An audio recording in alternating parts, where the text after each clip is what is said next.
आखिरकार भारत का चंद्रयान-3 बड़ी ही चतुराई से चांद पर लैंडिंग करने में सफल हो चुका है। जो काम रशिया का लूना 25 न कर पाया, वो हमारे चंद्रयान ने कर दिखाया। दोस्तों, रशिया का लूना 25 जो कि चंद्रयान से 10 गुना ज्यादा महंगा था, वो भी हमारे सस्ते से चंद्रयान के आगे हार गया। चंद्रयान भले कम पैसों में बना था, लेकिन भारत ने ये दिखा दिया कि इतने कम पैसों में इतने बड़े मिशन को अंजाम कैसे देते हैं। अब दोस्तों, चंद्रयान आखिर आगे क्या करने वाला है, चंद्रयान ने लैंडिंग के 15 मिनट पहले क्या क्या किया और ये कितने समय तक चंद्रयान चांद पर चलेगा, सब कुछ आज हम आपको इस वीडियो में बताएंगे। तो चलिए वीडियो को शुरू करते हैं। दोस्तों, भले चंद्रयान चांद पर उतरने में कामयाब हो चुका है, लेकिन चांद पर उतरने के 15 मिनट पहले जो कारनामे चंद्रयान-3 ने किए, वो दुनिया का कोई भी चांद मिशन नहीं कर पाया। बता दें कि भारत का चंद्रयान-2 भी इन्हीं आखिरी 15 मिनट में फेल हुआ था। दरअसल चंद्रयान-3 अपने आखिरी 15 मिनट में 4 चरणों से होकर गुजरा। सबसे पहले चरण में चंद्रयान ने रफ ब्रेकिंग फेस को पार किया। इस फेस में चंद्रयान ने अपनी रफ्तार को एक झटके में कम कर दिया और इस फेस में चंद्रयान के पास 690 सेकंड्स का समय था। इस दौरान चंद्रयान ने दोस्तों अपनी हॉरिजॉन्टल स्पीड को घटाकर वर्टिकल स्पीड को बढ़ाया। अब वर्टिकल स्पीड इसीलिए बढ़ाई क्योंकि उसे चांद के ऑर्बिट को छोड़कर चांद की सतह पर जाना था।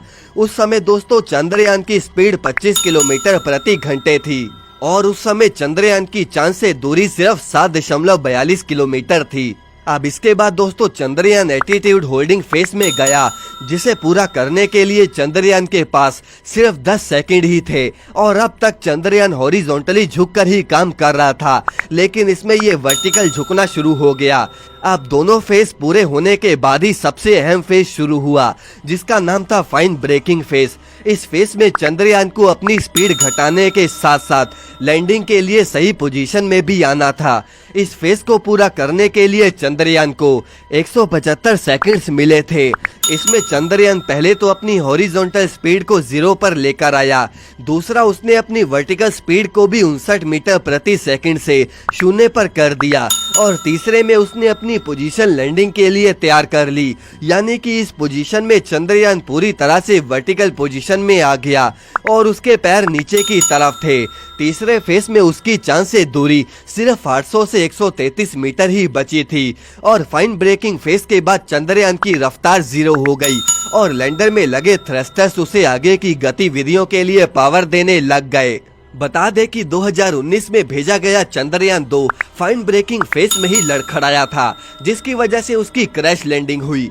3 फेस पूरे होने के बाद चंद्रयान की लैंडिंग का फाइनल फेस शुरू हुआ, जिसका नाम था टर्मिनल डिसेंट फेस।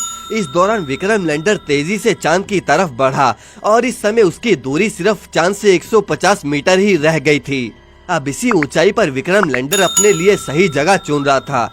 इस फेस में सबसे अहम रोल चंद्रयान में लगे LHDA यानी कि लैंडर हजार्ड डिटेक्शन अवॉइडेंस कैमरे का था। ये कैमरा दोस्तों चांद की तस्वीरें खींचकर लैंडर में मौजूद प्रोसेसर तक पहुंचा रहा था और साथ ही में विक्रम लैंडर के जो सेंसर थे वो भी चांद की जानकारी को प्रोसेसर तक पहुंचा रहे थे और इसी जानकारी से ये प्रोसेसर ने डिसाइड किया कि लैंडिंग के लिए ये जगह सही है भी या नहीं।